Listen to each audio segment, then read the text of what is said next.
Hello दोस्तों, आपका स्वागत है नॉलेज पार्क यूट्यूब चैनल पे। दोस्त, आज जो मैं टॉपिक लेकर आया हुआ है केमिस्ट्री से रिलेटेड है, जिसका नाम है पीरियोडिक टेबल। पीरियोडिक टेबल के बारे में मैं बहुत ही प्रिसाइज वे में बताऊंगा और एक एक बात को डिटेल से समझाऊंगा अभी।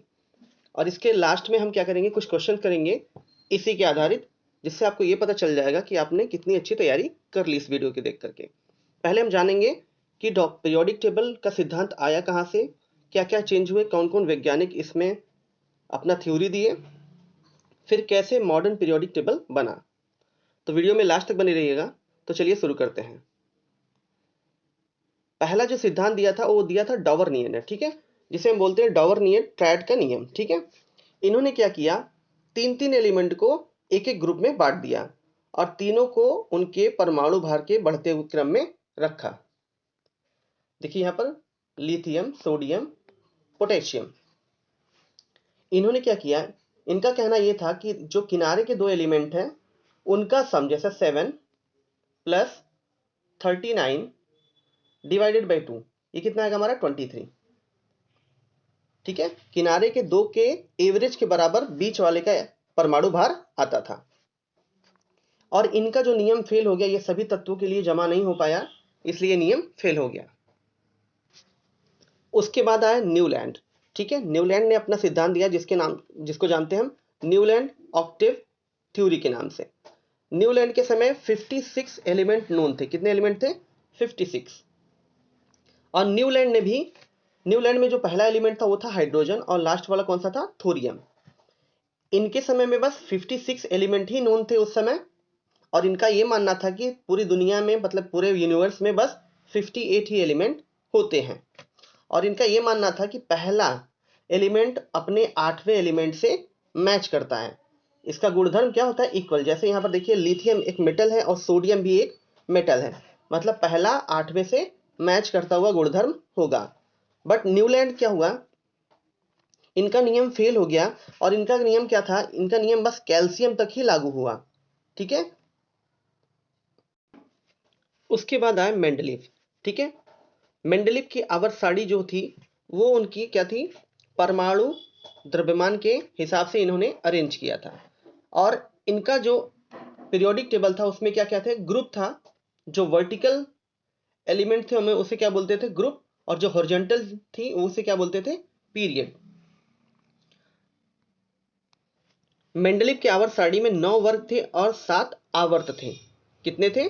9 वर्ग थे और 7 आवर्त थे। और इनकी कमियां क्या थी? समान गुण वाले तत्वों को अलग अलग रखा, ज्यादा एटॉमिक मास वाले को कम एटॉमिक मास वाले से पहले रख दिया। जैसे आयोडीन, आयोडीन का जो एटॉमिक मास था वो था 126.92। टेलोरियम के बाद रखा जिसका परमाणु मास था 127.61। ये याद रखिएगा, जो सबसे पहले पीरियोडिक टेबल बनाया था उस कौन था? मेंडलीव। ठीक है, मेंडलीव का ये आवर्त सारणी है।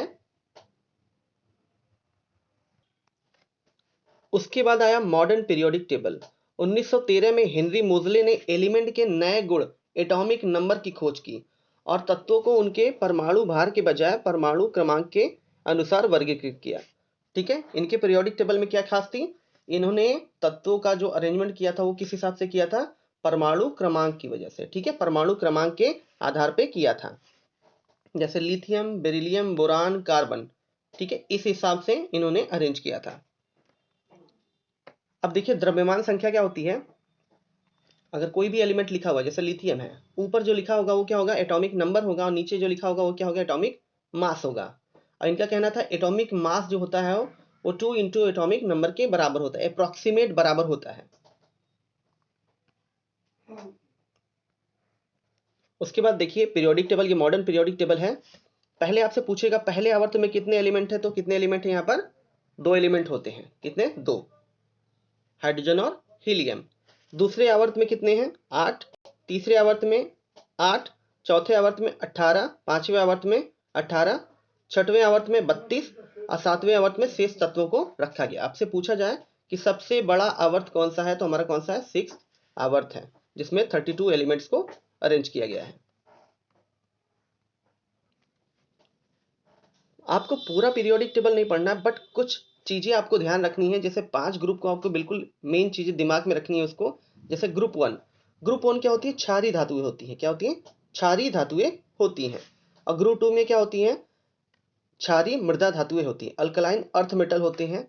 ग्रुप 11 में सिक्का धातुएं होती हैं। ग्रुप 17 में हेलोजेंस होते हैं। और ग्रुप 18 में क्या होते हैं? शून्य वर्ग या निष्क्रिय वर्ग जिसे हम बोलते हैं। अब कुछ इंपॉर्टेंट पॉइंट जानते हैं मॉडर्न पीरियोडिक टेबल के बारे में। कुल अभी तक नोन एलिमेंट कितने हैं? 118 है, जिसमें से 91 धातुएं हैं और 27 अधातुएं हैं। अगर आपसे पूछा जाए पृथ्वी पर सबसे अधिक मात्रा में पाया जाने वाला तत्व कौन सा है, तो हमारा ऑक्सीजन है। क्या है? ऑक्सीजन। यहाँ पर क्या पूछ रहा है? तत्व पूछ रहा है। ठीक है। पृथ्वी पर सबसे अधिक मात्रा में पाए जाने वाली धातु कौन सी है, तो वो है एल्यूमिनियम। पूरी आवर्त सारणी में सबसे हल्का तत्व कौन सा है, वो हमारा है हाइड्रोजन। पूरी आवर्त सारणी में सबसे हल्की धातु कौन सी है, वो हमारी लिथियम है। सबसे भारी तत्व कौन सा है? ऑनक्टियम है। और सबसे भारी धातु कौन सी है? हमारी ओस्मियम है। ठीक है, हाई डेंसिटी की वजह से। अब एक बहुत इंपॉर्टेंट चीज जो है वो ऐसे पूछेगा कि ऐसी कौन सी धातु है जो द्रव अवस्था में पाई जाती है? धातु, तो हमारा मरकरी होगा, पारा। अगर आपसे पूछे ऐसी कौन सी धातु है, अधातु है, जो लिक्विड स्टेट में पाई जाती है, हमारी वो होती है ब्रोमियम। ठीक है, धातु पूछे तो मरकरी, अधातु पूछे तो ब्रोमियम। अब कुछ पीरियोडिक टेबल की प्रॉपर्टीज जान लेते हैं हम। वैसे तो प्रॉपर्टी बहुत सारी होती है, इलेक्ट्रोनेगेटिविटी के बारे में जरूर एक दो क्वेश्चन आ ही जाता है। ठीक है, पहले जानते हैं एटॉमिक साइज के बारे में। आपसे अगर पूछा जाए कि अगर हम अप टू डाउन, ठीक है, ऊपर से नीचे की तरफ जाएंगे तो एटॉमिक साइज क्या होगा, तो एटॉमिक साइज दोस्त वो बढ़ेगी। अगर लेफ्ट टू राइट जाएंगे तब भी एटॉमिक साइज क्या, तब एटॉमिक साइज हमारी डिक्रीज होगी। जैसे देखिए, साइज हमारी बढ़ रही है ऊपर से नीचे जाने पर। हाइड्रोजन है, लिथियम है, सोडियम है। कॉन्फ़िगरेशन की वजह से इसका क्या हो रहा है? नाभिक का एक्सपेंडिचर एक्सपेंड हो रहा है। ठीक है, नाभिक से दूरी इसकी बढ़ती जा रही है, इसलिए एटॉमिक साइज क्या हो रहा है? इसका बढ़ रहा है। ठीक है, एटॉमिक साइज क्या होती है? एटॉमिक रेडियाई क्या होती है? न्यूक्लियस से आउटर मोस्ट इलेक्ट्रॉन की जो डिस्टेंस होता है उसे हम क्या बोलते हैं? न्यूक्लियर रेडियाई बोलते हैं। अब देखिए, यहां पर अगर आपसे पूछा जाए atomic size left to right जाने पर हमारे पास क्या होता है? लेफ्ट से राइट जाने पर घटती है और अप टू डाउन जाने पर हमारी बढ़ती है। देखिए, यहां पर हमारे पास क्या हो रहा है? न्यूक्लियस में पॉजिटिव चार्ज क्या हो रहे हैं? ज्यादा हो रहे हैं। तो इससे क्या होगा?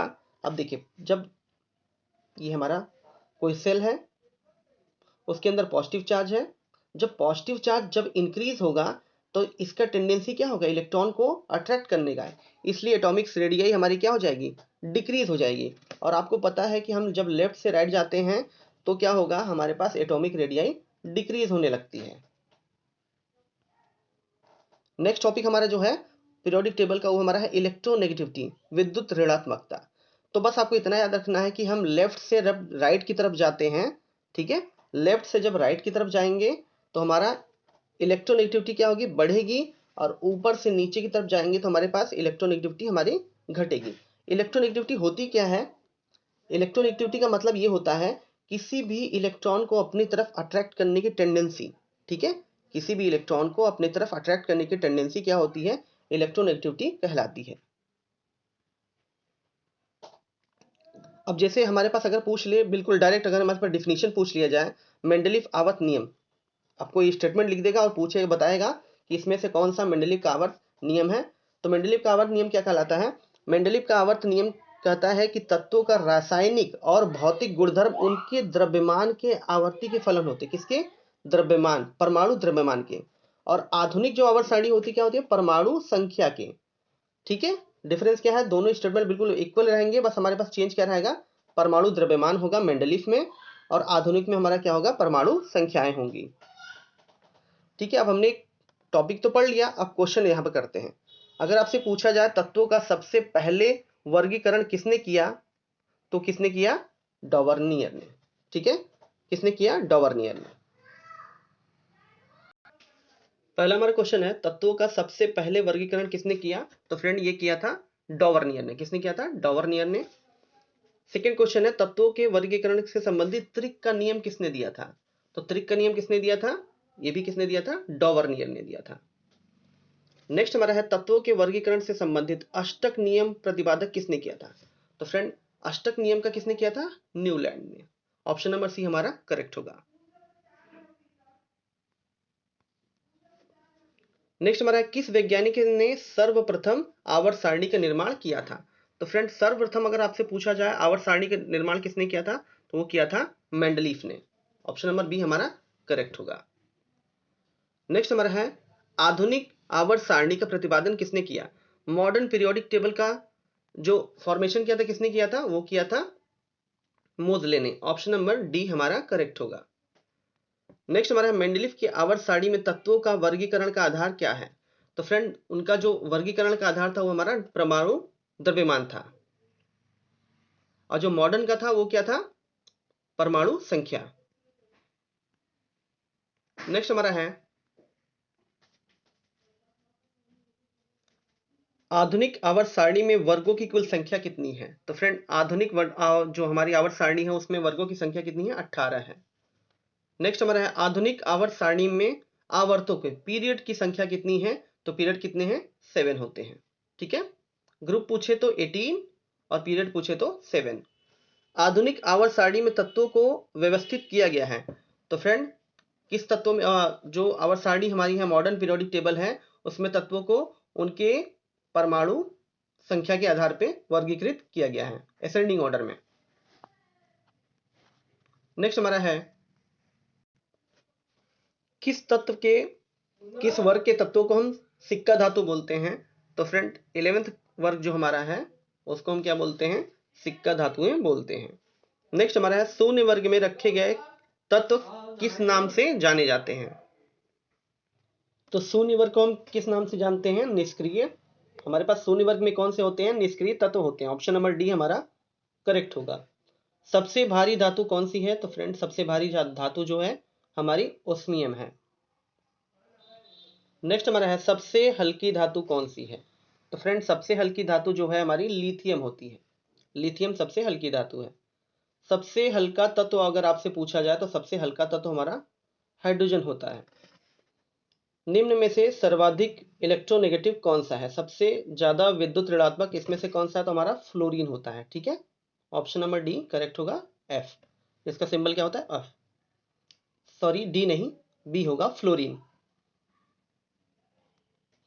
नेक्स्ट हमारा है पृथ्वी पर सबसे अधिक मात्रा में पाया जाने वाला धातु कौन सा है? तो हमारा है एल्युमिनियम। ठीक है, कौन सा है हमारा? एल्युमिनियम। ऑप्शन नंबर बी हमारा करेक्ट होगा। पृथ्वी पर सबसे अधिक मात्रा में पाया जाने वाला तत्व कौन सा है? तो फ्रेंड वो हमारा है ऑक्सीजन। प्रत्येक नेक्स्ट हमारा क्वेश्चन जो है प्रत्येक आवर्त, ठीक है, प्रत्येक पीरियड का अंतिम सदस्य कौन होता है? तो फ्रेंड होता है वो एक निष्क्रिय गैस होती है। अगला क्वेश्चन हमारा है प्रत्येक आवर्त का पहला सदस्य होता है। तो फ्रेंड प्रत्येक आवर्त का जो पहला सदस्य होता है वो होता है हमारा एक क्षार धातु। नेक्स्ट हमारा क्वेश्चन है आवर्त सारणी के दूसरे आवर्त में तत्वों की संख्या कितनी होती है? तो फ्रेंड दूसरे में पूछा है तो हमारी होती है ऑप्शन नंबर बी 8 होती है। 2, 8, 18, 18 और 32। ठीक है, इस हिसाब से अरेंज किया जाता है। नेक्स्ट हमारा है आवर्त सारणी में पांचवें आवर्त में कितने एलिमेंट होते हैं? तो कितने एलिमेंट होते हैं? 1, 2, 3, 4। तो हमारे पास कितने होते हैं? 18। ऑप्शन नंबर सी हमारा करेक्ट होगा। तो फ्रेंड आपको ये वीडियो कैसा लगा कमेंट बॉक्स में जरूर बताइएगा। साथ ही साथ अपने दोस्तों के साथ इस वीडियो को शेयर कीजिए। Thank you.